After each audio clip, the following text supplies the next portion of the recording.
Hello friends, नमस्कार। स्वागत है आप सभी का एजुकेशन मंत्रा में। दोस्तों, बीएड बनाम बीटीसी से जुड़ी हुई जो भी अपडेट्स हैं वो लगातार आपको दी जा रही हैं इस चैनल के माध्यम से, रियल और ऑथेंटिक तरीके से। दोस्तों, हर एक अभ्यर्थी जो बीएड का है, चाहे वो बीटीसी का है, चाहे बीएसटीसी का है, चाहे बीएलएड का है, चाहे वो शिक्षक भर्ती में रिक्रूटेड है, किसी भी में बीएड वाला, तो वो सब जितने भी छात्र हैं वो परेशान हैं और कहीं ना कहीं किसी न किसी स्तर से उनको इन्फॉर्मेशन चाहिए। और YouTube में बहुत सारी इन्फॉर्मेशन आपको फर्जी तरीके से व्यूज के लिए परोसी जाती हैं, लेकिन इस चैनल में आपने ऑब्जर्व किया होगा कि जो भी चीज़ें दी जाती हैं वो प्रामाणिक रहती हैं, तथ्यों पर आधारित रहती हैं। तो दोस्तों, आज के इस वीडियो में हम देखने वाले हैं कि आखिरकार बीएड बनाम बीटीसी केस में जो सुप्रीम कोर्ट में हियरिंग हुई है, उसमें अगर किसी ने लाइव हियरिंग देखी होगी या सुनी होगी तो आरटी एक्ट बहुत बार आ रहा था। आरटी एक्ट के कुछ सेक्शंस हैं, 23(1) हो गया, 23(2) हो गया, सेक्शन 29 हो गया, एनसीटी के पावर्स हो गए, ब्रिज कोर्स एनईपी 2020 हो गया और साथ ही साथ गैजेट हो गया 28 जून 2018 का। 2010 गैजेट की भी बात आई, 2011 की भी आई। तो ये सारी बातों को हम इस वीडियो में देखेंगे। चूंकि आपने सुना होगा, समझा होगा, सुप्रीम कोर्ट में जजेस ने आपस में भी इंटरचेंज किया और साथ ही साथ एडवोकेट्स ने भी पॉइंट आउट किया है। तो हम आखिरकार देखेंगे कि आरटी एक्ट क्या कहता है, आरटी एक्ट के सेक्शंस क्या कहते हैं, एनसीटी के एक्ट्स क्या कहते हैं और जो 28 जून 2018 की गाइडलाइन है वो क्या कहती है। तो चलिए दोस्तों, शुरू करते हैं। तो दोस्तों, यहाँ पर है central government act section 23 in the right of children to free and compulsory education act 2009। इससे पहले दोस्तों मैं आपको दिखाऊंगा आरटी एक्ट 2009 है क्या। ये है दोस्तों राइट टू एजुकेशन एक्ट 2009 है। देखिए, द कॉन्स्टिट्यूशनल जो अमेंडमेंट है 86th अमेंडमेंट है, 86वां संविधान संशोधन है 2002, inserted article 21A in the constitution of India to provide free and compulsory education for all children in the age group of 6 to 14 years as a foundational right in such a manner as the state may be by the law determine the right of children to free and compulsory education RT Act 2009, which represents the consequential legislation envisaged under 21A article, means that every child has a right to full-time elementary education of satisfactory and equitable quality in a formal school which satisfies certain essential norms and standards। तो दोस्तों, यहाँ पर साफ तौर पर जो 21A है article, उसके तहत 6 से 14 वर्ष के सभी बच्चों को फ्री और कंपलसरी एजुकेशन, और वो भी यहाँ पर साफ साफ लिखा है full time elementary education of satisfactory and equitable quality in a formal school. Qualitative education बच्चे को देनी है, ये नहीं कि काम चलाओ कुछ भी आप दोगे। प्राइमरी के जो शिक्षा मित्र थे, आरटी एक्ट और 2011 का टीटी वाला जो मामला आया, इसी क्वालिटी एजुकेशन की वजह से टीचर एलिजिबिलिटी टेस्ट आया कि 2011 के ऑनवर्ड कोई भी टीचर अगर आएगा तो उसको जो है टीटी पास आउट होना जरूरी है। मिनिमम क्वालिफिकेशन में जोड़ दिया गया कि टेट होना चाहिए, 2 साल का एलिमेंट्री एजुकेशन में डिप्लोमा हो, बीएड जब अलाउड था तो बीएड, और साथ ही साथ टेट क्वालिफाइड होना चाहिए। क्योंकि अगर ये नॉर्म्स को नहीं वो पूरा कर पा रहा है तो मतलब वो क्वालिटी एजुकेशन देने लायक नहीं है। तो आरटी एक्ट को हमने समझा कि साफ तौर पर इसमें क्वालिटी एजुकेशन की बात कही गई है और 6 से 14 वर्ष के बच्चे को, यानी कि सीधे 1 to 8 क्लास की जो कह लें कि एलिमेंट्री एजुकेशन है, उसमें जो है क्वालिटी एजुकेशन देने की बात कही गई है। अब चलते हैं आगे। अब दोस्तों, आरटी एक्ट का सेक्शन 23 है, सेक्शन 23(1), ये काफ़ी इंपॉर्टेंट रहा है। देखिए, इसमें लिखा है any person possessing such minimum qualifications as laid down by an academic authority authorized by the central government by notification shall be eligible for appointment as a teacher। तो यहां पर जो मिनिमम क्वालिफिकेशन वर्ड का use किया गया है, इसी को हाईलाइट किया था कपिल सिब्बल साहब ने, मीनाक्षी अरोड़ा मैडम ने, कि ये जो मिनिमम क्वालिफिकेशन है ये एक्वायर करने के लिए बात कही गई है। और जो ये मिनिमम क्वालिफिकेशन है ये एकेडमिक अथॉरिटीज जो सेंट्रल गवर्नमेंट के द्वारा अथॉराइज की जाएंगी, जैसे एकेडमिक अथॉरिटी है यहाँ पर एनसीटी, जो सेंट्रल गवर्नमेंट के द्वारा अथॉराइज की जाएगी, जो ये एलिजिबिलिटी डिसाइड करेगी, मिनिमम क्वालिफिकेशन डिसाइड करेगी, उसको एक्वायर करना होगा एज इफ टीचर बनने के लिए। सबसे बड़ा मुद्दा यही रहा कि जो ये मिनिमम क्वालिफिकेशंस हैं ये डीएलएड है, 1 to 5 के लिए मिनिमम क्वालिफिकेशन डीएलएड है, जबकि बीएड वालों के पास डीएलएड नहीं है, उनको ब्रिज कोर्स के माध्यम से डीएलएड के इक्विवेलेंट किया जा रहा है। तो 23(1)(a) के तहत सीधे से बीएड वालों के पास जो ये मिनिमम क्वालिफिकेशन है ये नहीं है, ऐसा जो है कहना था कपिल सिब्बल साहब और मीनाक्षी अरोड़ा मैडम का। और साथ ही साथ सेक्शन सेकंड 23(2) की भी बहुत ज़्यादा बात हुई, where a state does not have adequate institutions offering courses or training in teacher education or teachers possessing minimum qualification as laid down under subsection 1 are not available in sufficient number, the central government may, if it deems necessary by notification, relax the minimum qualification required for appointment as a teacher। साफ साफ समझिएगा कि अगर यहाँ पे लिखा है कि where a state does not have adequate institutions, अगर स्टेट्स जो विभिन्न स्टेट हैं इंडिया के, अगर उनके पास पर्याप्त मात्रा में ऐसे इंस्टीट्यूशंस नहीं हैं जो कोर्स करवा पाएँ मिनिमम क्वालिफिकेशन का, टीचर ट्रेनिंग का, तो वो लोग क्या करेंगे, तो सेक्शन 23(a) के अंतर्गत उनके पास sufficient number of candidates available नहीं है,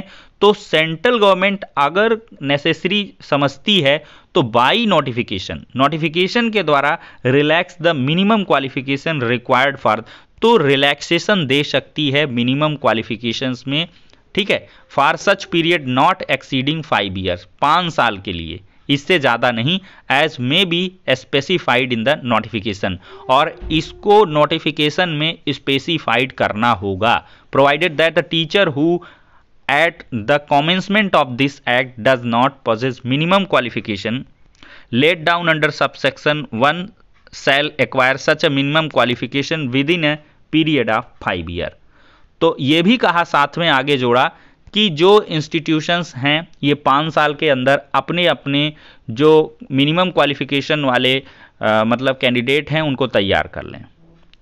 मीनाक्षी अरोड़ा मैडम का जो इंसिस्ट था इसी बिंदु पर था कि सिर्फ 5 साल के रिलैक्स की बात कही गई थी, 5 साल कब के बीत गए, और एडिकेट जो हमारे पास मिनिमम क्वालिफिकेशन वाले कैंडिडेट हैं वो हैं, चाहे राजस्थान हो, चाहे उत्तर प्रदेश हो, चाहे वो पश्चिम बंगाल हो, चाहे बिहार हो, चाहे कोई भी स्टेट, कई स्टेट के उदाहरण दिया गया कि सभी जगह पर्याप्त संख्या में डीएलएड कैंडिडेट्स हैं।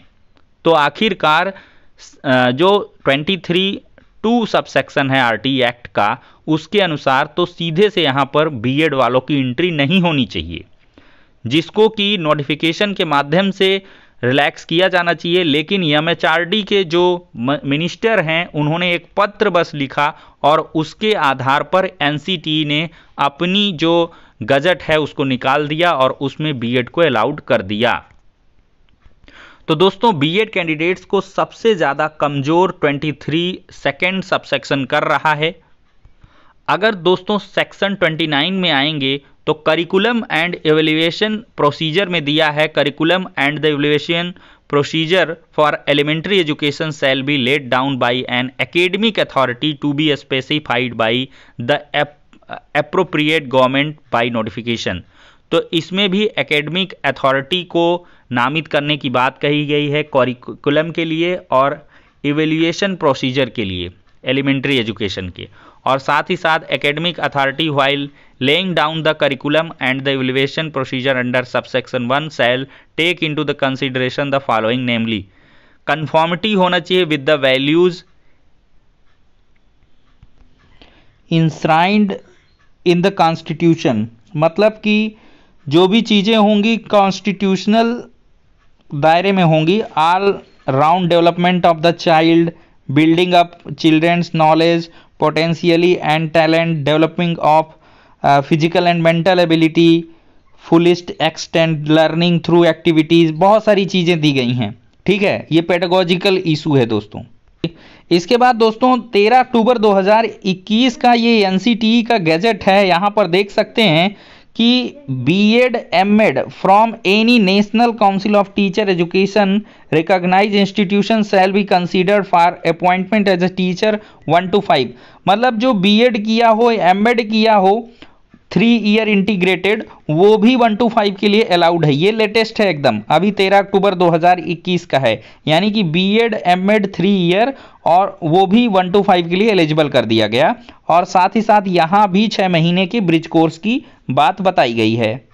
ये दोस्तों भारत का राजपत्र है, द गैजेट ऑफ इंडिया। इसमें एनसीटीई ने 28 जून 2018 की गाइडलाइंस में साफ तौर पर यही कहा, ये यहाँ पर देख सकते हैं कि who acquire the qualification of bachelor of education from, यानी कि जो बीएड किया हो graduation with at least 50% marks and BEd, वो भी 1 to 5 के लिए एलिजिबल है और उसको दोस्तों 6 महीने का ब्रिज कोर्स करना होगा। ठीक है दोस्तों, तो कुल मिला के गजट में एनसीटीई ने ये सारी चीज़ें कर दियाँ।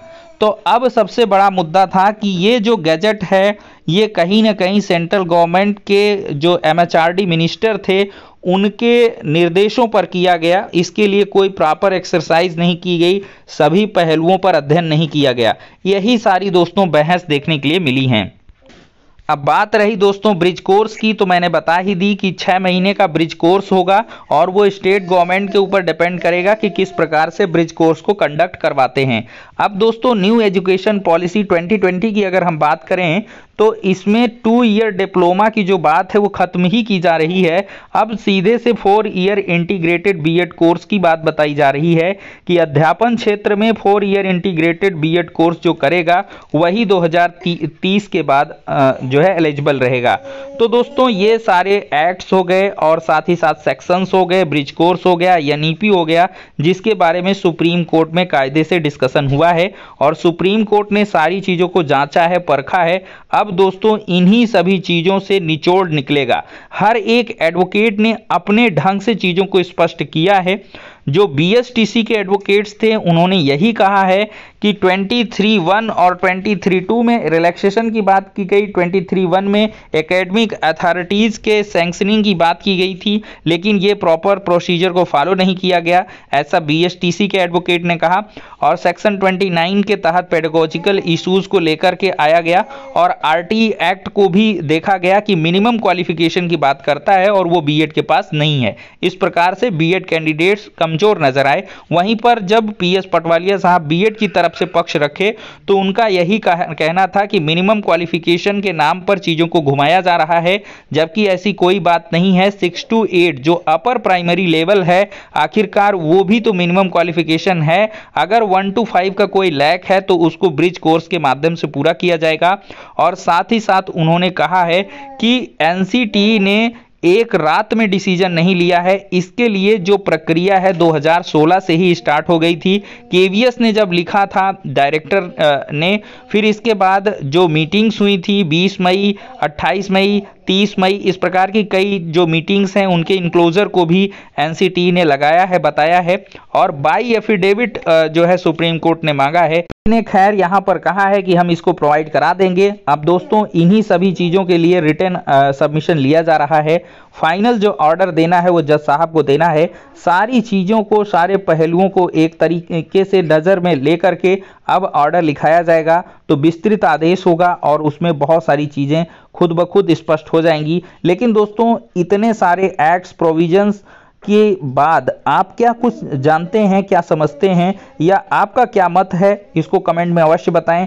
किसका पलड़ा भारी है और यहाँ से क्या हो सकता है, क्या जजमेंट लिखाया या बनाया जा सकता है, इस पर आप अपनी राय अवश्य दें। नेक्स्ट वीडियो में मिलते हैं।